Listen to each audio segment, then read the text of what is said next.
बिस्मिल्लाहिर्रहमानिर्रहीम क़ाल अराग़िबुन अन्त अन आलिहति या इब्राहीम लइन लम तंतहि लअरजुमन्नक वहजुरनी मलिया। अल्लाह के पाक पैगंबर इब्राहीम खलीलुल्लाह इतने आसान अंदाज में अपने वालिद गिरामी को समझाते हैं। अब हक तो ये था कि वालिद गिरामी इब्राहीम खलीलुल्लाह की बात को मान लेते हैं और अपने अकल से सोच लेते कि जिनको मैं खुद बनाता हूँ अपने हाथों से, भला ये कैसे माबूद मेरे हो सकते हैं। मैं याद रखना, वो तो ना नफ़े के मालिक होते हैं ना नुकसान के मालिक हो सकते हैं। और याद रखना इस बात को भी, जो हज़रत इब्राहीम खलीलुल्लाह की सुन्नत को ज़िंदा करने वाले हैं। आजकल बुत तो नहीं है, लेकिन बुतों की जगह कब्रें मौजूद हैं और अक्सर लोग जो मुशरिक हैं वो इसी वजह से हैं, वो कब्रों के पुजारी हैं। कब्रों के ऊपर जाकर अपनी पेशानी को टेक देते हैं, हालांकि उन्हें इस बात का पता नहीं है कि जो कब्रों के अंदर हैं वो तो खुद जब जिंदा थे तो वो तो खुद अपने रब से मांगने वाले थे। इसलिए मेरे प्यारे हबीब इमामुल अंबिया मोहम्मद मुस्तफ़ा सल्लल्लाहु अलैहि वसल्लम ने अपने अल्लाह से दुआ की थी, ऐ मेरे अल्लाह मेरी कब्र को सजदागाह न बनाना। अल्लाह रब्बुल इज्जत ने यही दुआ कबूल कर ली थी।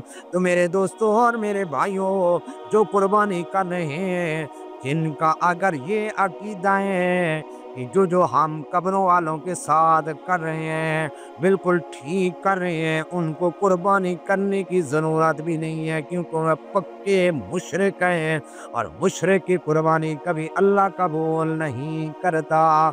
इसीलिए हज़रत इब्राहीम अलैहिस्सलातु वस्सलाम का अकीदा तो यही था कि ये ना कुछ कर सकते हैं, ना ये नफ़ा दे सकते हैं, ना नुकसान दे सकते हैं। बहरहाल आते हैं अपनी बात पर। हज़रत इब्राहीम खलीलुल्लाह जब अपनी बात मुकम्मल कर लेते हैं, अब वालिद गिरामी जवाब देते हैं, कहते हैं इब्राहीम लइन लम तंतहि लअरजुमन्नक वहजुरनी मलिया। ऐ इब्राहीम खलीलुल्लाह, मेरे माबूदों के बारे में आज के बाद बातें ना करना। याद रखना, अगर तूने बात की तो या तो मैं तुझे संसार कर दूंगा या मेरे घर से निकल जा एक मुद्दत दराज तक। एक बात मुझे याद आ गई यहाँ से। इमामुल अंबिया मोहम्मद मुस्तफ़ा सल्लल्लाहु अलैहि वसल्लम ने भी जब रब की तौहीद की दावत दी, उस वक़्त मुशरिकीन मक्का का टोला अबू तालिब के पास आकर यही कहने लगा था, अपने भतीजे को मना कीजिए, हमारे माबूदों के बारे में कुछ ना कीजिए, हमारे माबूदों को बुरा भला मत कहा करे। अबू तालिब ने जब इमामुल अंबिया मोहम्मद मुस्तफ़ा सल्लल्लाहु अलैहि वसल्लम को बुलाकर कहा, तो अल्लाह के पाक पैगंबर इमामुल अंबिया मोहम्मद मुस्तफ़ा सल्लल्लाहु अलैहि वसल्लम ने फरमाया, ऐ चाचा जान, एक हाथ पे चांद दूसरे हाथ पे सूरज रख दें, तब भी मैं रब की तौहीद से बाज नहीं आऊंगा, पल के बयान करता रहूंगा। इब्राहीम खलीलुल्लाह को भी जब अपने वालिद गिरामी ने इन बात से रोका, या तो मेरे माबूदों के बारे में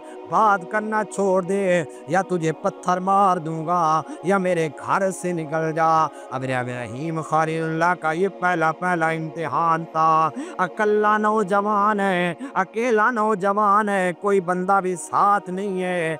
चाहते तो रब की तौहीद को छोड़ देते और अपने घर में रहते, लेकिन याद रखिए ये आयत नंबर 47 है। सूरत का नाम सूरत मरियम है और पारा नंबर 16 है। फरमाया सलामुन अलैक, ابا جان تیرے اوپر سلامتی ہو، ساستغفرلک ربی انہو کان بی حفیا، میں رب کی توحید کو چھوڑنے والا نہیں ہوں، تیرا گھر تو چھوڑ سکتا ہوں پر رب کی توحید کو نہیں چھوڑ سکتا۔ اور حضرت ابراہیم علیہ السلام اس امتحان میں پاس ہو کر اپنے گھر کو چھوڑ کر چلے گئے۔ اب دوسرا امتحان کیا تھا، اگلی ویڈیو کا انتظار کیجیے گا۔ اللہ حافظ۔